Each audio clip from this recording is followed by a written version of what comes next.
pasado 29 de enero, en rueda de prensa, el ministro de Hacienda, Vicente Bengoa, negó que los 131 millones de dólares de la venta del 49% de las acciones de Refidonza estuviesen incluidas en el presupuesto del 2010. Bengoa señaló, y transcribimos lo que dijo, que cuando se formuló el presupuesto del 2010, que se sometió al Congreso en noviembre pasado, no se contemplaron los ingresos por tal venta porque esos recursos ingresarían y se gastarían en el 2009. Y siguió diciendo Vicente Bengoa, esto es una vulgaridad económica. Si los ingresos iban a entrar y a gastarse en el 2009, ¿en qué cabeza puede caber que yo voy a formular un presupuesto del 2010 sobre ingresos que entraron y se gastaron en el 2009? Señalaba Vicente Bengoa, ministro de Hacienda. Vistas las declaraciones del señor Bengoa, la Comisión de Política Económica del PRD le solicita al ministro de Hacienda que dé a conocer a la opinión pública el documento a través del cual la empresa Petróleos de Venezuela, sociedad anónima conocida como PDVSA, autorizó al gobierno dominicano a descontar del pago de la factura petrolera los 131 millones de dólares de la venta de las acciones de Refidonza, aún sin haberse firmado el contrato de compra. La decisión del señor Bengoa de recibir y gastar los 131 millones, dejando de pagar parte de la factura petrolera a Venezuela, en caso de no existir una carta autorizando a hacer dicho descuento, y ante la ruptura de dicho acuerdo de venta de acciones, revela que el ministro de Hacienda, Vicente Bengoa, realizó una operación de endeudamiento público externo con Venezuela por 131 millones de dólares, sin mediar previamente la aprobación del Congreso, similar al endeudamiento inconstitucional por 130 millones de dólares con la Sonlan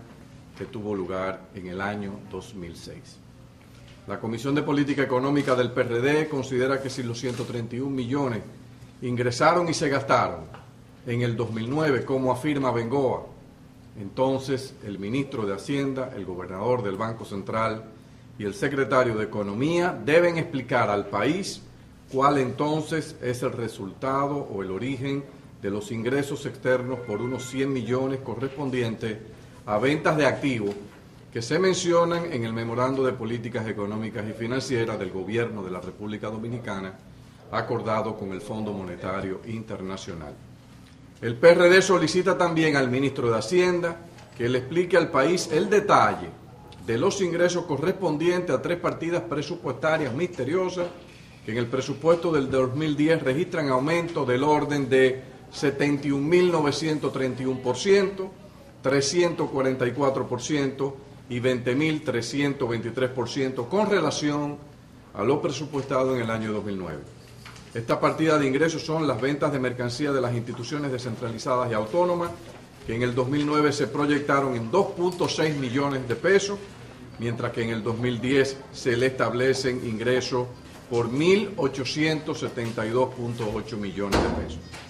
Otras ventas de servicios de la Administración Central, que en el 2009 se le proyectaron ingresos por 518.2 millones de pesos y en el 2010 se le proyectan 2.300 millones de pesos.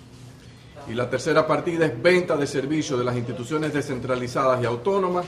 a la cual en el 2009 se le proyectaron ingresos por 10.3 millones de pesos y en el 2010 el señor Bengoa le proyecta 2.103.6 millones de pesos. El PRD considera que el país merece una explicación detallada de estas 3 partidas que en su conjunto les reportarían un incremento de ingresos al fisco en el año 2010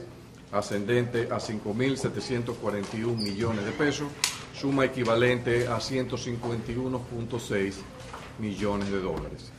Finalmente, la Comisión de Política Económica quiere alertar al país sobre el endeudamiento desbocado del gobierno del Partido de la Liberación Dominicana.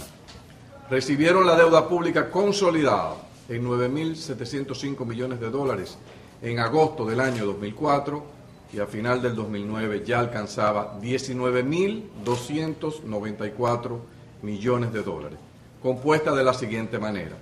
8.200 millones de dólares correspondientes a la deuda externa del sector público no financiero, 2.745 millones correspondientes a la deuda interna del sector público no financiero, 1.567 millones correspondientes a la deuda externa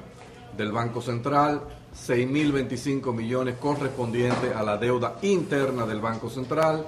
472 millones correspondientes a la deuda del gobierno con los generadores de electricidad y 285 millones de dólares correspondientes a la deuda del gobierno no registrada por finanzas con contratistas y suplidores del Estado. En apenas 5 años, el gobierno del PLD aumentó la deuda pública en un monto superior al que le tomó a todos los gobiernos de la República desde el año 1844, es decir, en 160 años. Esto revela el nivel de irresponsabilidad fiscal del PLD. El PRD estima que a final del año 2010 la deuda pública terminará en 21.406 millones, un nivel insostenible para las finanzas públicas. El anuncio del ministro de Hacienda sobre la decisión del gobierno de hacer rápidamente una emisión de bonos internos por 21.000 millones de pesos, de otra emisión de bonos internos en dólares para pagar a los generadores, para no tener que usar recursos de los ingresos corrientes, y los aprestos que hace el gobierno para ir en las próximas semanas a los mercados de capitales con una emisión de bonos de 600 millones de dólares que se había acordado con el fondo, pero que se va a hacer probablemente por 750 millones, revelan que el gobierno del PLD quiere participar en las próximas elecciones congresuales y municipales con los bolsillos llenos de dinero para apuntalar a los candidatos del Partido de la Liberación Dominicana. Es por eso que el PLD se ha opuesto a la aprobación de la ley de partidos políticos y también a la propuesta del PRD de crear una comisión de supervisión de los recursos que el gobierno ha estado recibiendo en el marco del acuerdo con el Fondo Monetario Internacional. El PLD quiere mantener la mayoría congresual a base de papeletas que surgen de los impuestos que pagamos y de los préstamos irresponsables que toman con y sin aprobación del Congreso. Y después de mayo, si el uso y abuso de los recursos del Estado les permitiese retener la mayoría, volverían a sacarle dinero de los bolsillos al pueblo dominicano con un nuevo paquetazo impositivo. Este es el documento que se le está haciendo entrega a todos ustedes. Tiene también unas tablas y unos gráficos anexos que fundamentan la posición del Partido Revolucionario Dominicano.